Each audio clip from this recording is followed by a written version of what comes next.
Good, good. So, I can see that the rain didn't keep you away. A little more light out there for you to can't see the back. I want to see them. Hello. Good. So what's on your mind? Anybody have anything on their mind? Nothing on your mind? How can there be nothing on your mind? There has to be something on your mind because we are, what, thinking beings. So then what are you really saying when I ask what's on your mind and no one has anything to say, what are you really saying to me? I don't want to tell you. You don't want to tell me? And why not? Why don't you want to tell me?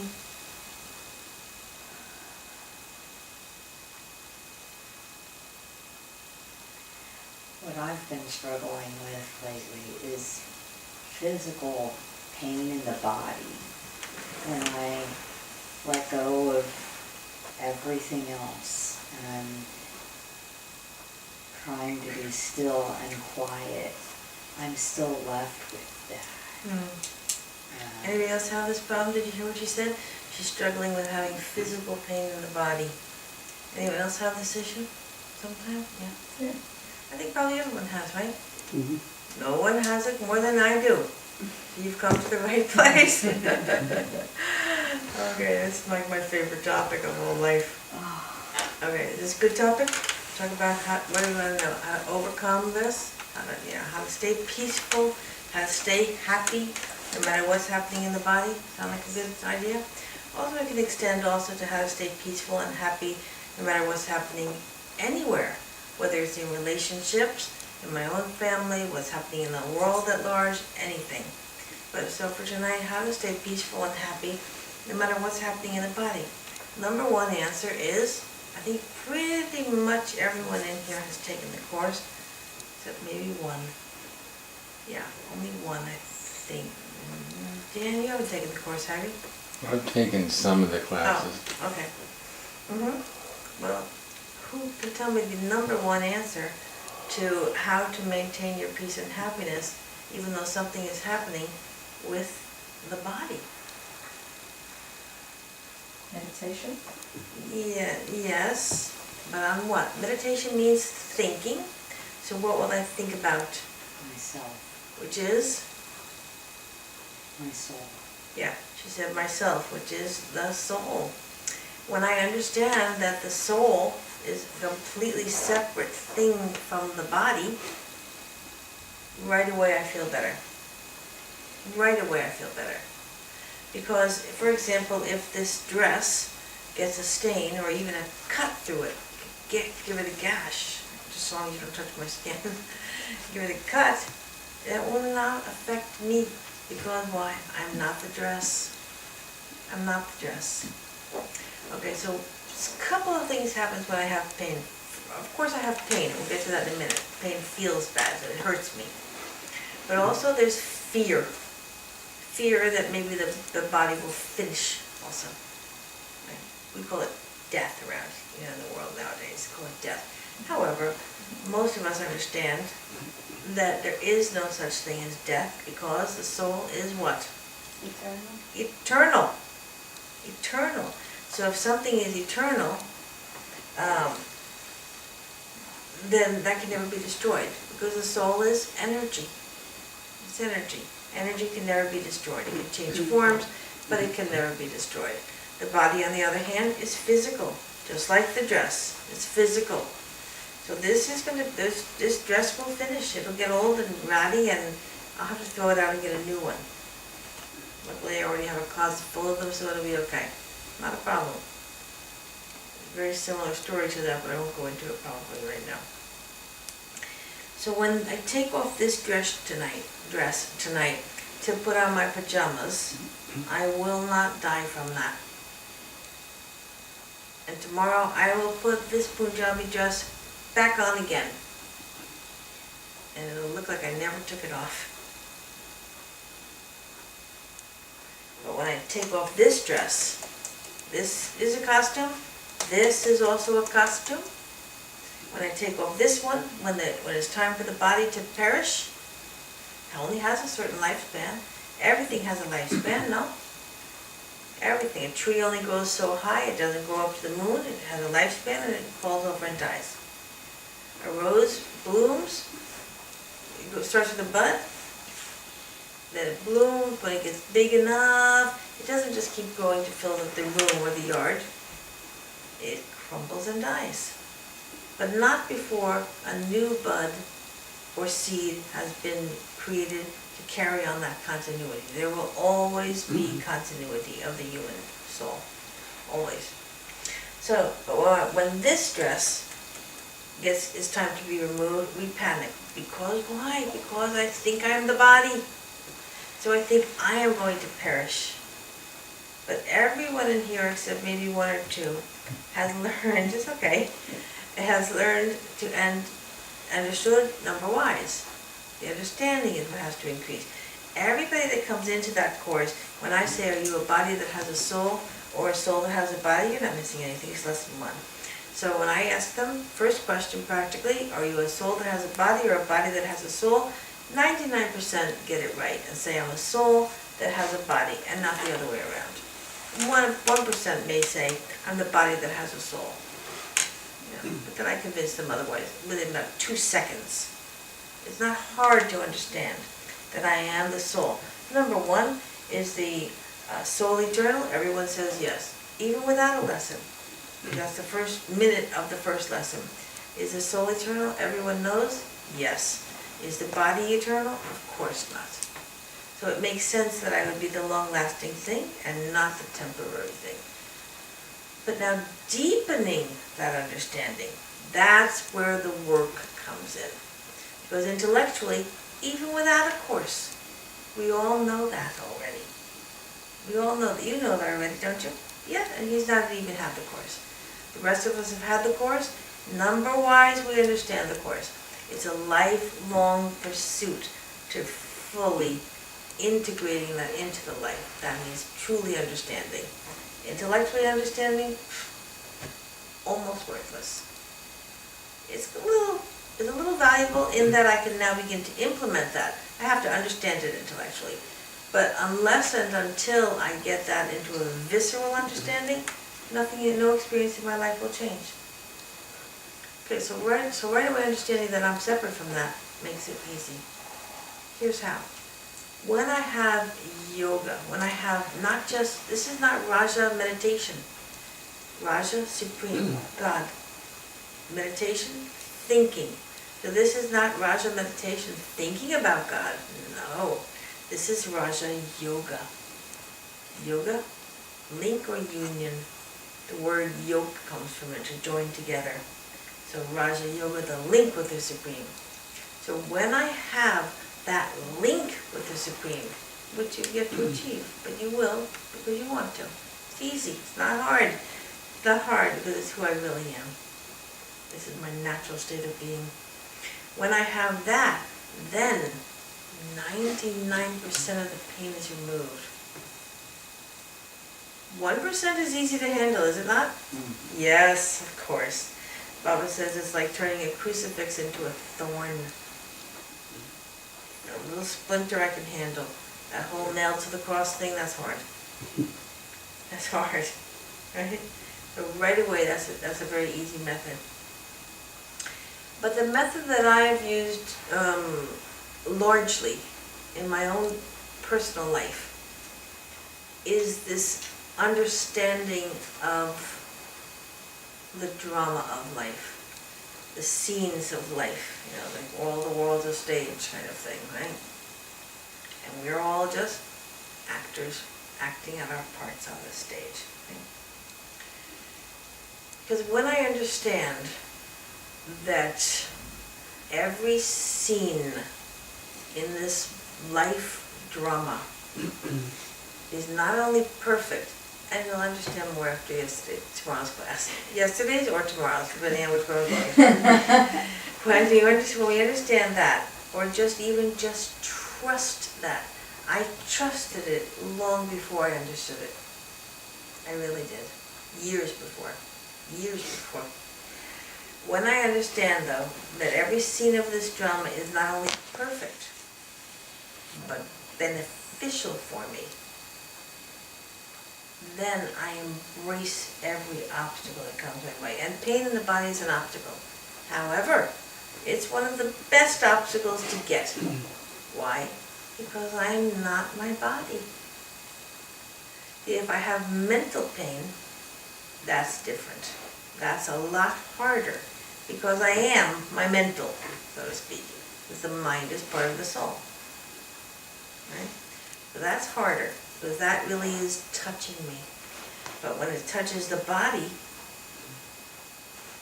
I'm not the body. So it's easier for me to embrace the idea that this is actually truly for my benefit. Why is it for my benefit?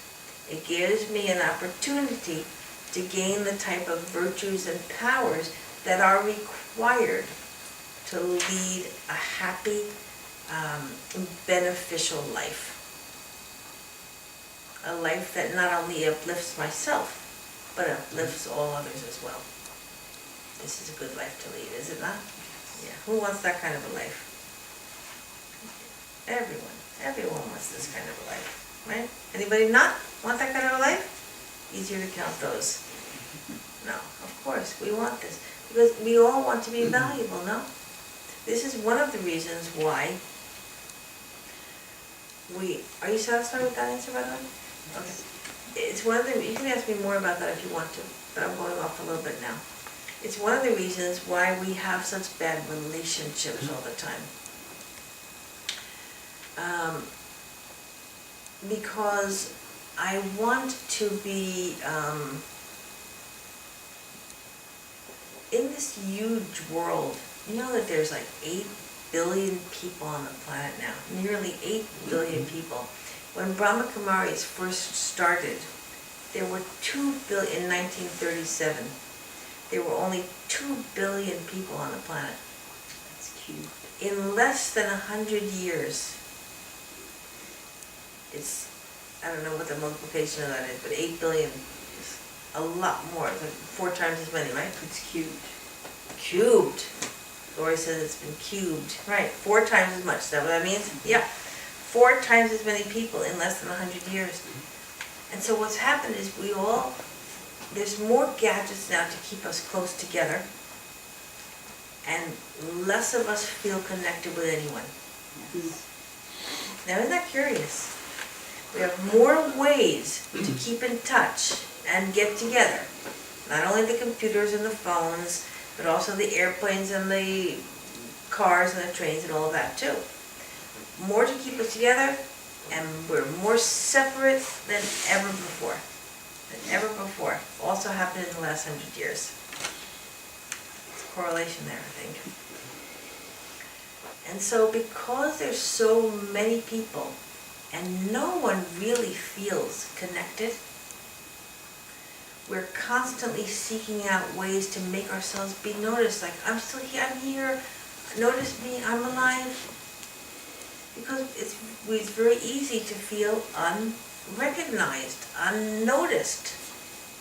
And this is why we can't tolerate each other. Because they're getting noticed for what? And I don't even like the way they're behaving, and they're getting noticed, so I don't like them. We have a lot of dislike and a lot of judgment and a lot of criticism over nothing. Because I feel so insecure myself. Because I feel low self-esteem.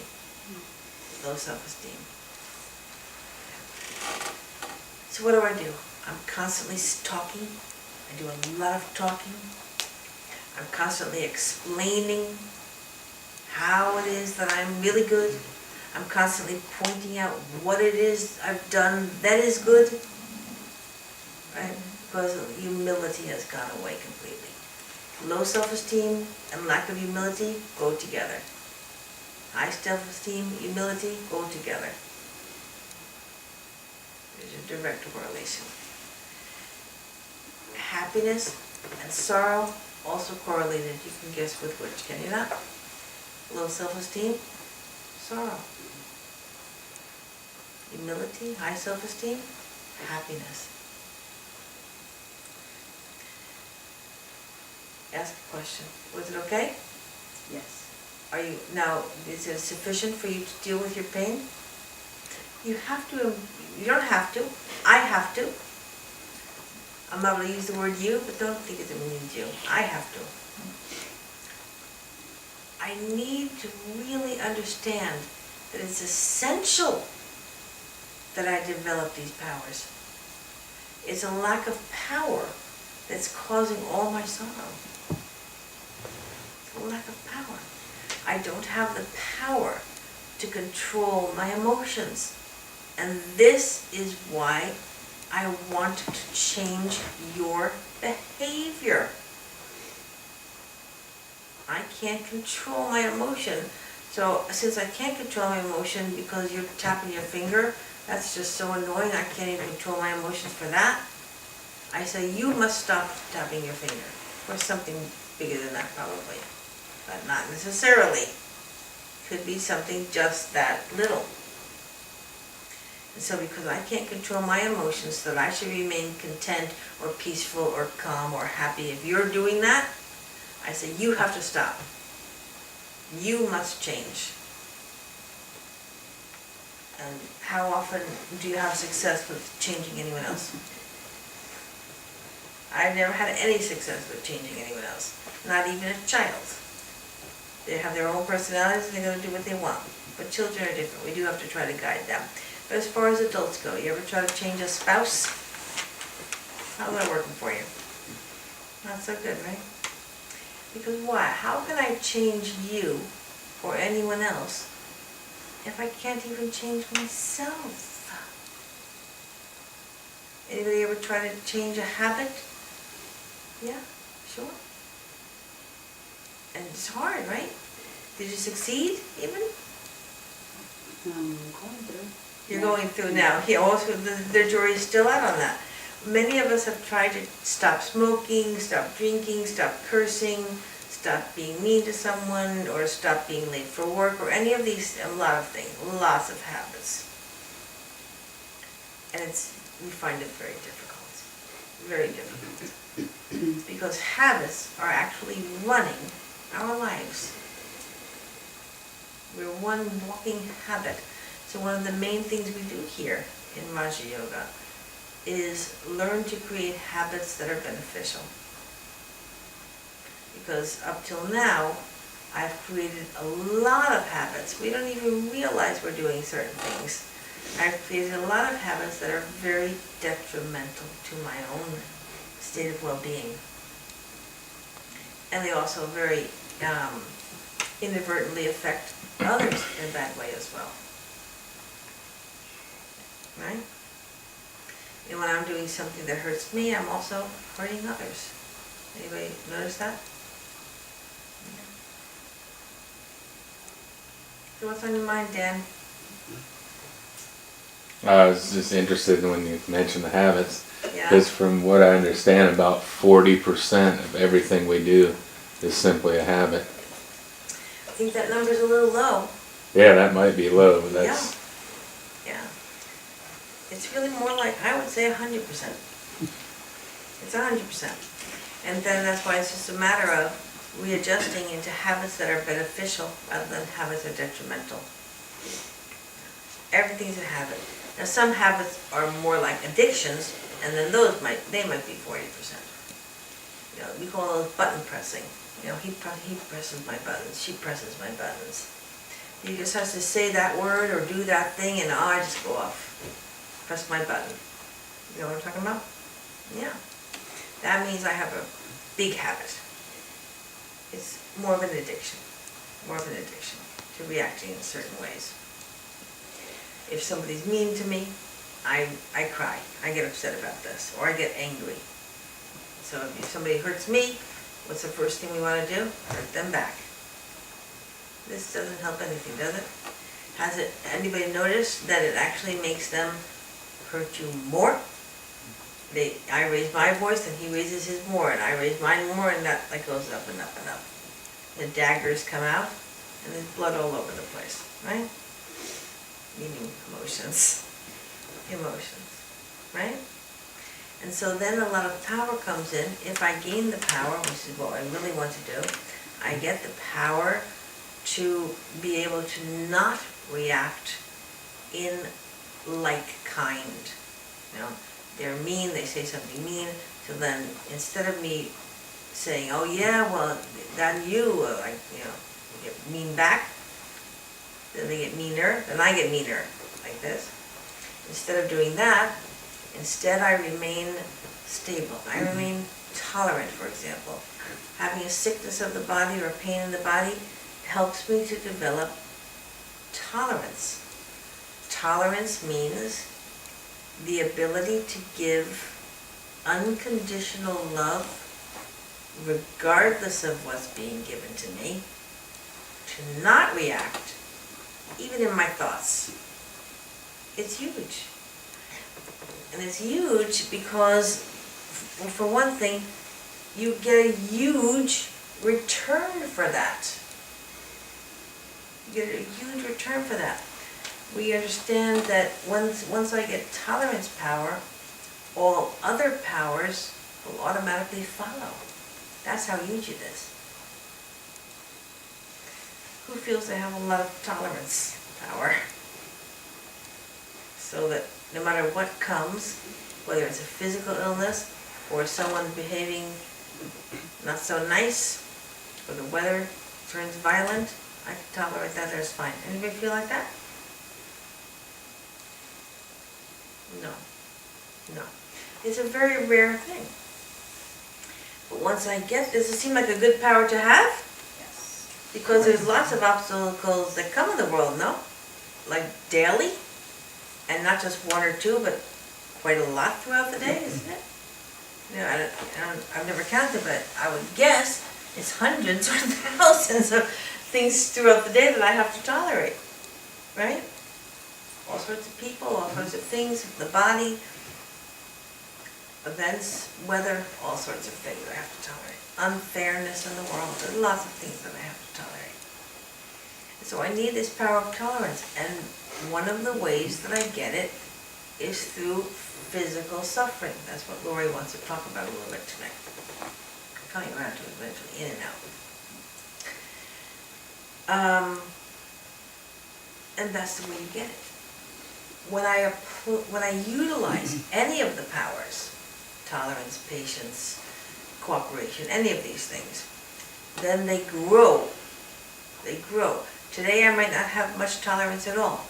If I use it and maintain my happiness, that's how you know you've used it.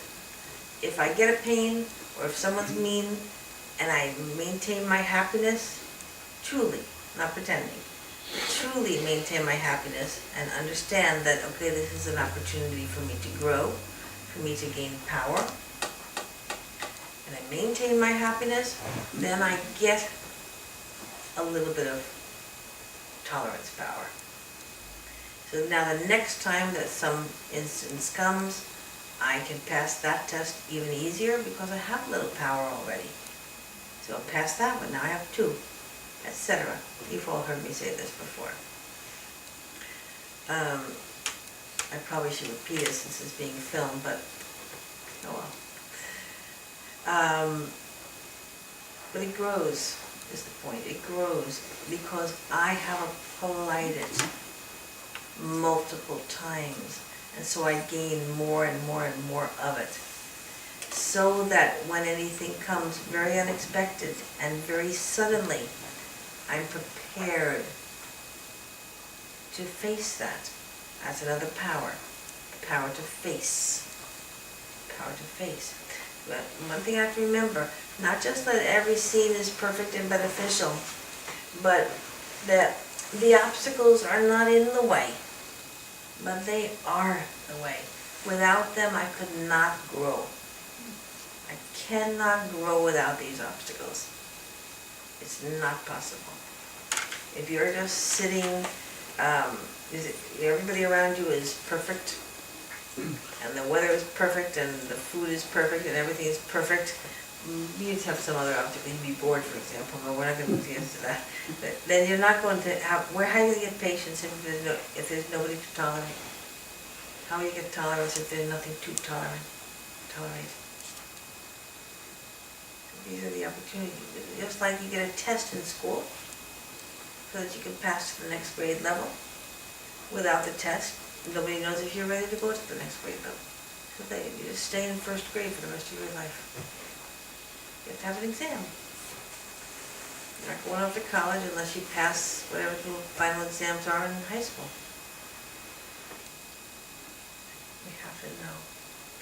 Assessment has to take place. Okay. Rick, what are you thinking? I'm thinking you're right. Oh, okay. But I have a question. No? Because I experienced what you said, Yeah? a terrible run-in with somebody, and I realized there was a chance to grow, like Did you? you said. Good. Instead of getting dragged down into that level. It wasn't easy. No, at first it's not, nothing's easy at first. It's not easy to learn how to ride a bike at first, it's not easy to play the piano, it's not easy to drive, nothing's easy at first. Everything takes what? Practice. Practice. And the greater the reward, the more practice is required. And somebody tell me what's greater reward than having peace and happiness? There's nothing greater than that. So more effort is required because the reward is everything. It's much greater. If we put a lot of effort into making $1 million or a lot of effort into whatever else, but in relationships or whatever, but even when I earn the $1 million and win the Academy Awards and have the relationships, but if there's no power, there's no happiness. And so then I find out this was not the way. I read a quote once by Jim Carrey. You all know who that is? Mm-hmm. And he said that, see if I can get this direct. He said, I wish that everyone could become a famous movie star and make all the money and do everything he ever dreamed of so that he'd know that that's not the way. Because it's true. In America, we all have lots of stuff. Even the poorest amongst us have lots of stuff. Lots of things. Clearly, we're not happy. No one on the planet is. No, I'm talking about Americans. No one on the planet is. Because there are challenges all over this world, of course. Both physical as well as mental. And so then, and we've all, in all the cultures, have all tried many ways to attain this elusive peace and happiness, and it's flighty. It comes and it goes and it comes and it goes. Well, this is not the kind we want. We want the kind that stays. Happiness that's constant. Happiness that is unlimited and permanent. We have tried the limited and temporary kind. You get a present, you're happy, then this goes away. You find, yes, dear. You just said, but nobody has it on this earth. Yeah, what I meant was, yeah, right. No one has it. So it's something that's not attainable. No, it is. There are some who have it, but the ones who are making the effort to do that, to connect with the Supreme and to have those, and re-emerge that experience, which is your natural state of being. But at this low ebb in the history of the world, no, the masses do not, which means there aren't very many who are making the effort to do that. Even though everyone will hear how to do that, but most will not care to make the effort to do that. What was I about to say?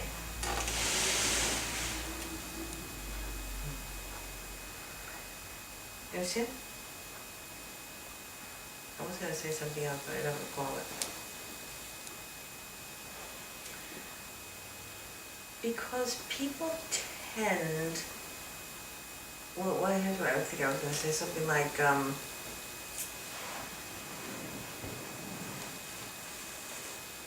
originally, we all come complete with 100% peace, love, purity, bliss, and power.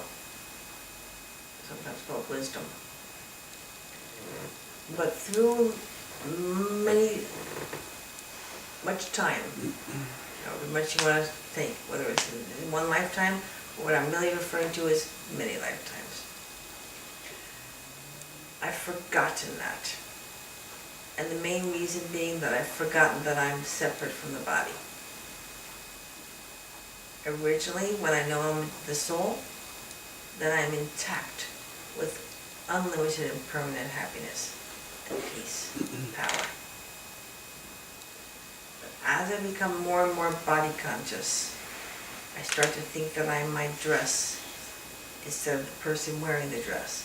Or I start to think I'm the body instead of the soul wearing this body, driving this body. Then I fall into disarray. Then I start to take on the negative traits of sorrow and peacelessness. But originally, no. And so this is why at this time the effort that's needed is to do Raja Yoga, union with the Supreme. Because when I connect with the Supreme, it's like when the lamp plugs into the wall socket, all the energy, the whole current that's running through the house, doesn't say, oh, it's just a tiny lamp, we'll just send it out a little current.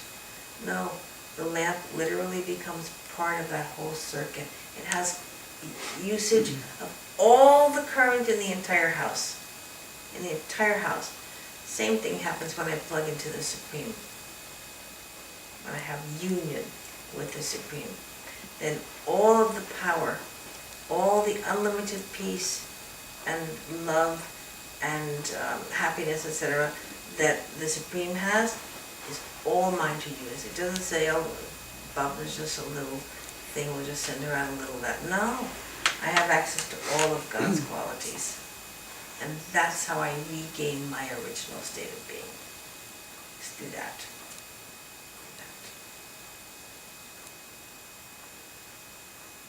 What are you thinking? Question? Anybody have a question? I have a comment. Go ahead. I feel better. You feel better physically? Physically feel better. Really? Really. Just from sitting here for an hour or half an hour, however long it's been? Maybe from changing my focus. Mm-hmm. Right, that's good. So she feels better just from changing her focus, and that's exactly what it is. That's what meditation is. I remember my mother used to have all sorts of ailments and stuff, but if my father took her out dancing, suddenly she had no pain. And she had tons of pain because when I shift my attention, if I'm home alone all the time, all day long, I notice everything. I notice the clock ticking, I notice every ache and pain, I notice everything. But if I'm out having fun, I don't notice any of that until I get home alone again. Yeah. So that's very good. And that's what I'm talking about, when you actually learn to have the connection. Not just the thinking about, but the actual connection, 99% will be done. Yeah, it's very good. That's good. That's good, Lori.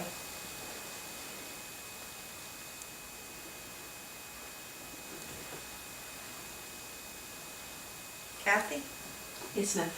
what's on your mind? What is the difference between humility and not being a doormat? There's a fine line. No, it's a huge chasm.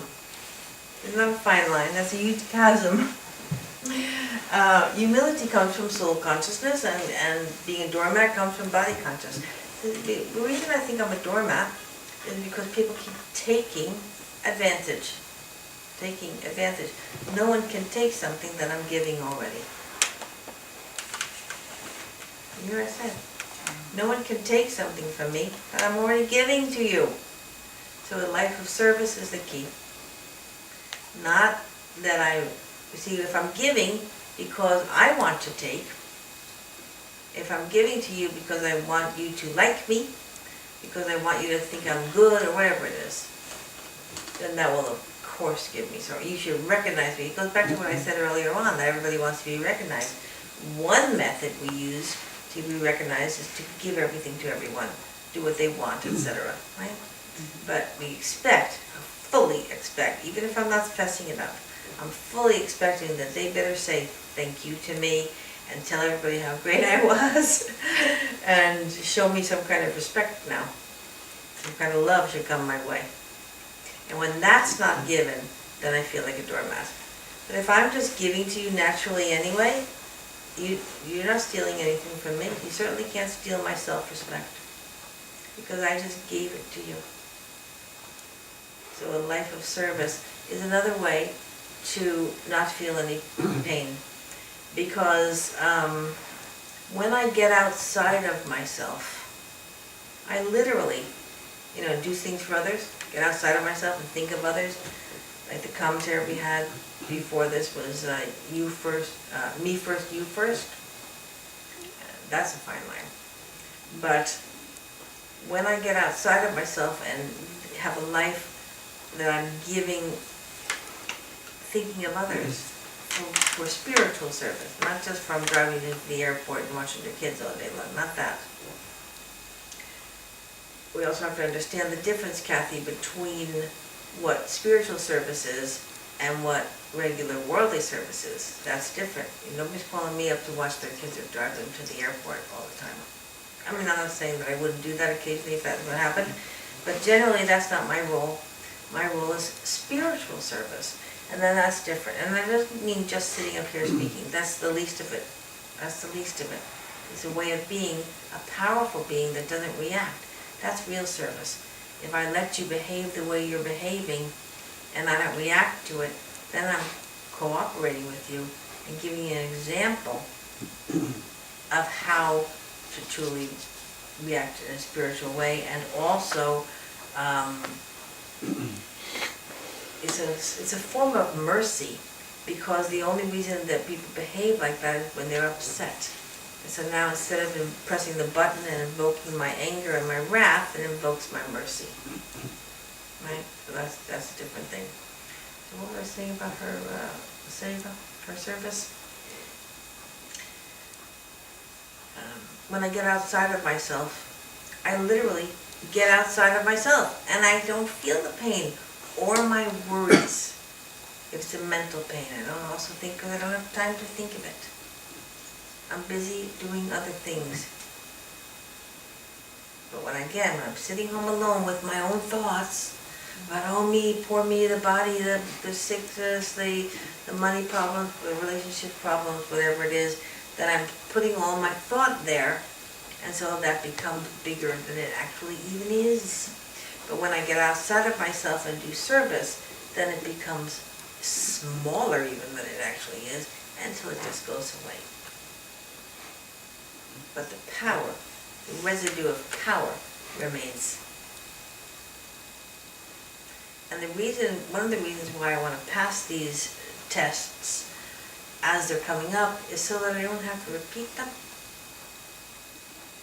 Because, just like when you go to school and you take a final exam, 11th grade exam, so that you can go to the 12th grade, if you don't pass it, what happens? You have to repeat that. I don't want to repeat them. They're hard and ugly in the first place. I don't want to do it twice. So let me study ahead of time. That's the key. Ahead of time, and pass it the first time. So many want to ask me, how can I pass a test once it's upon me? You can't. I at best can give you a Band-Aid for that. They say, what can I do if such and such happens? Not much. I can give you a Band-Aid for that. But that's it. In order to pass the test so that you don't have to take it again, repeat that, I need to have studied long ahead of time. Long ahead of time. The further in advance and the more consistently that I study, whether it's a math test or a life test, the better chance I'll have of passing that. Isn't it right? Who crammed for tests in high school? I doubt you did very well. But those who study from September all the way through, they do much better. Because they don't stress also. They don't panic when a test comes, because they already know it. They're glad to take, they want to show off how well they can do that test. They look forward to it, so they're happy, they're relaxed. Because when I get tense, even though I might have known some of the questions, because I'm so tense, I don't even remember the answers to those. I panic. So number one, stop judging and criticizing everyone, including yourself. Including yourself. You like that one? I think it's great. Yeah. Yeah, it is great. Because we have enough people judging and criticizing me, enough people are judging and criticizing me without me also adding in my own 2 cents of how horrible I am. What's the benefit in telling myself how horrible I am? There's no benefit in that. Would you talk to a child like that? Terry, would you talk to a child like that? You wouldn't talk that way to a stranger, probably. Yeah, probably not. Right. And so I have to be nice to myself. If I cannot be nice to myself, I cannot really be nice to anyone else. Because the moment they start to annoy me, I'm going to let my real self out. It's not going to be pleasant. And we find ourselves in these situations all the time. It comes in the form of judgment and criticism and out anger and jealousy, and all of these things come up. And this doesn't create a very nice atmosphere. Right? And this carries over not just in my own personal life, but in the whole world. It's caught on like wildfire. Well, if you change the way, which I have been, the way I respond, or don't respond at all, the person now is suddenly it's like waiting to attack back. I can't, because I'm not attacking. I'm just saying, okay, I understand what you think, whatever, without yelling back.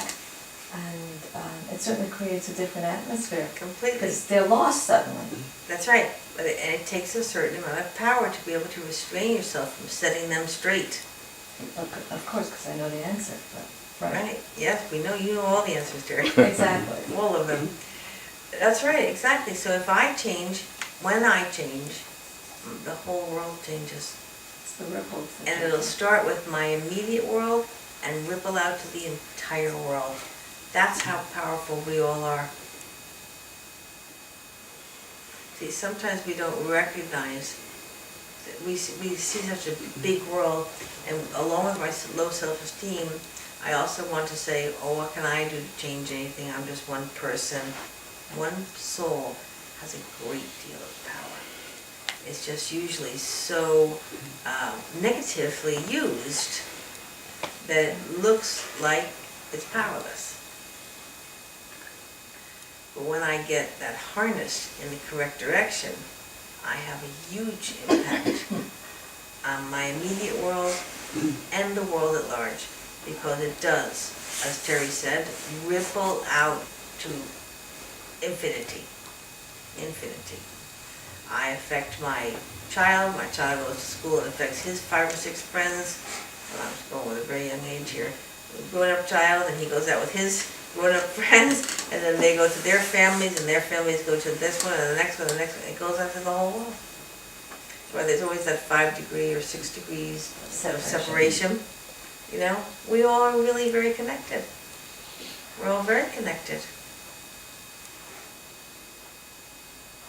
The same thing happens when I'm doing negative thoughts, words, and actions. They also ripple out.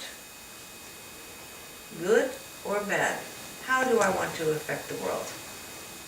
How do you want to affect the world? For good or for bad? How many want to affect the world in a really hostile manner? Come on, get them up. How many want to affect the world in a positive, happy way? Of course. Yeah, so then why are we doing that? Are you doing it? All the time? The key is all the time. Constantly is the word. Constantly is where the effect takes place. Otherwise, I take 2 steps forward and 4 steps back. Or maybe I take 4 steps forward, feeling really good there, and 6 steps back. Or even if I'm only taking 3 steps back, that's also defeating it. You want to keep going. Or did you just send me a signal? Or are you just rubbing your eyes? Okay, yeah, right? We want to make progress, because why? That gives me confidence. Because when I make progress, it gives me a happy feeling. We're proud of ourselves. We feel good about it. We see the effect of my life. And then I don't seek out that approval from everyone else because they don't give it. And that's why we don't like them. No one can give me the approval that I need to get. Only that's between me and God only. How can they give me the approval that I seek when I can't give anyone else the approval they seek? It's always going to come down to that. I need to do. I need to do. If I want to see change, I need to make change. If I want to experience something new, I need to make that happen. Who's thinking your thoughts? Only you. Who's feeling your feelings? Who's having your experience? Only you. Only you. No one can help you and no one can hurt you. I'm doing a good enough job of that on my own. I hurt myself, I help myself. Now you're going to get a lot of help from the Supreme, but I need to be the initial impetus on that. Because although the Supreme is constantly helping, if I'm not open to receiving that, it's as if nothing happened. Again, it comes back to me. I'm making that happen. I'm doing it. The sun is constantly shining, but if I'm in the house with draperies closed and sun lotion on and a hat over my head, nothing's coming to me. The air conditioning's on, I don't feel the sun at all. The sun's always shining. God is always giving. But how many layers do I have between me and that? Abundance of help, abundance of happiness. God is the ocean of happiness, the ocean of peace, and yet everyone is depleted in these two categories a lot. Why? I'll open up the curtains, take off the hat, and get out there and take it. It really comes down to that. No one is experiencing your life except you. I don't care how close you are to another human being or how close they are to you. No one can experience my life. Only I can experience my own life. Isn't that right? You can try to explain, you try to get empathy and comfort and everything from other people, but they really can't understand. We say that a lot. Oh, you don't understand. Constantly saying like this because they don't. How can they? At best, we might have had a similar situation, so we can sort of empathize, but ultimately, I experienced my life, you experienced yours. We're all actually very separate in that way, and yet we're all connected also. Okay? Anybody want to share a point? Renu, what did you like? To learn to love yourself, only then you can love others. Okay, I don't think I said that today, but that's your popular point. At least you're consistent. Alright, good. Dan? I was just thinking about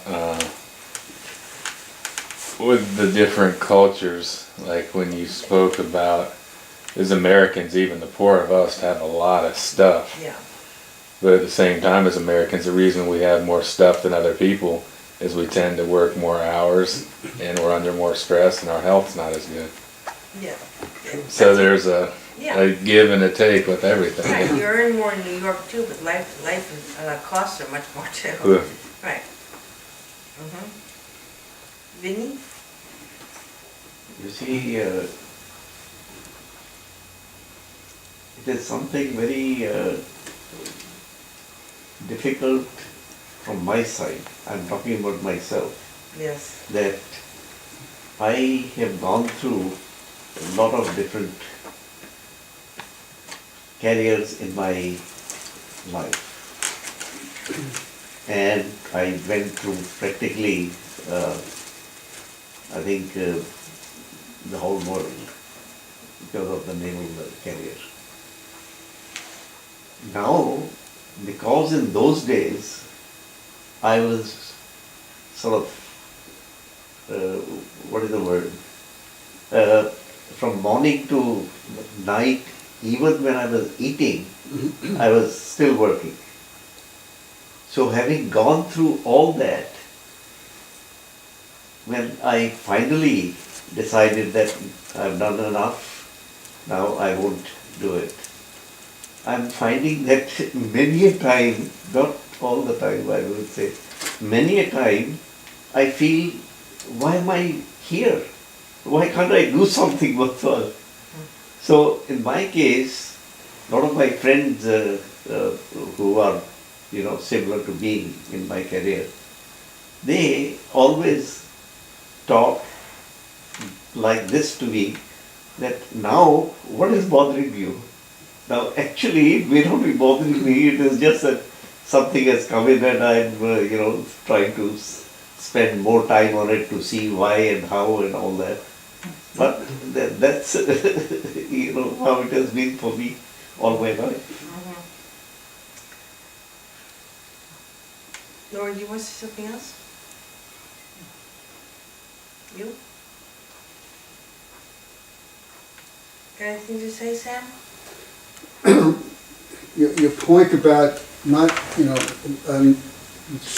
another person can't really understand, they can empathize, but they don't understand your problem.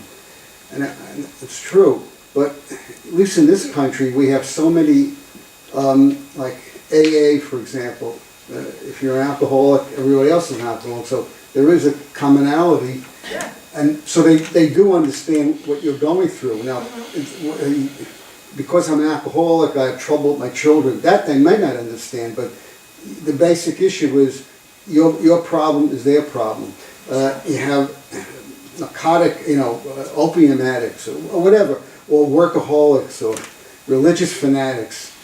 They have a commonality, but they can't pinpoint everything that you experience. But I think it's true that we can understand somebody else's problems because we are a society of volunteers, of people who have common interests.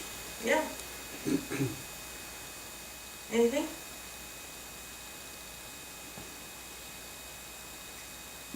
Well, I guess I understand what Sam says, however, I don't think it's the same thing that you said. Yeah, but I don't have time to go over it right now. Right, no, because you're talking more of just an individual. We might have the same, we're both alcoholics, we understand what that's like, but it's not the same. My experiences are still different, and yours are different. There's a little bit of commonality there. Yes, of course. You okay? Okay. So we'll have some meditation. Everybody knows about taking drishti? Everyone knows? Okay. What? Drishti?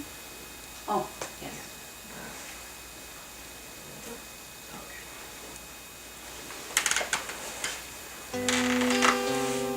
Lights,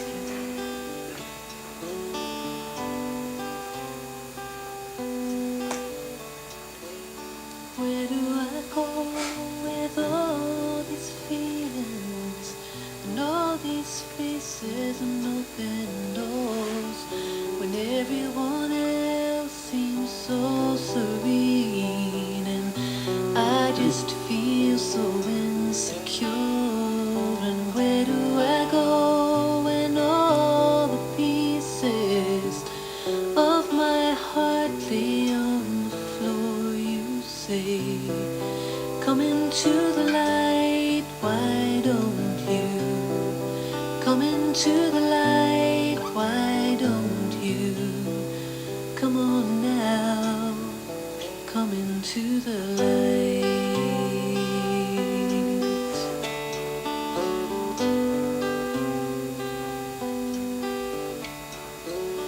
Where do I go with all these memories and all these bags filled up with shame? And how should I feel when you call me an angel and dress me in a crown of gold? And what should I do when tears of sorrow just won't stay inside these eyes? You say, come into the light, why don't you?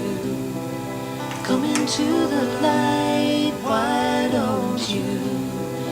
Come on now, come into the light.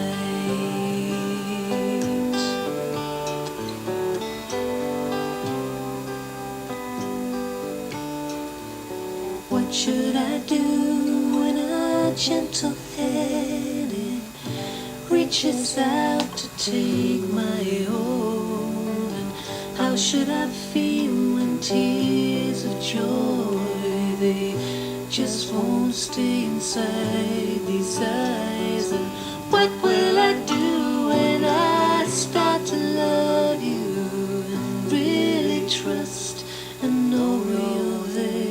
You say you'll be in the light where I am. You'll be in the light where I am.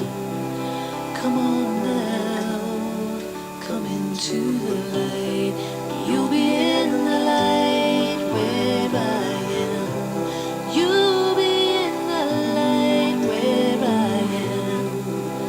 Come on now, come into the light.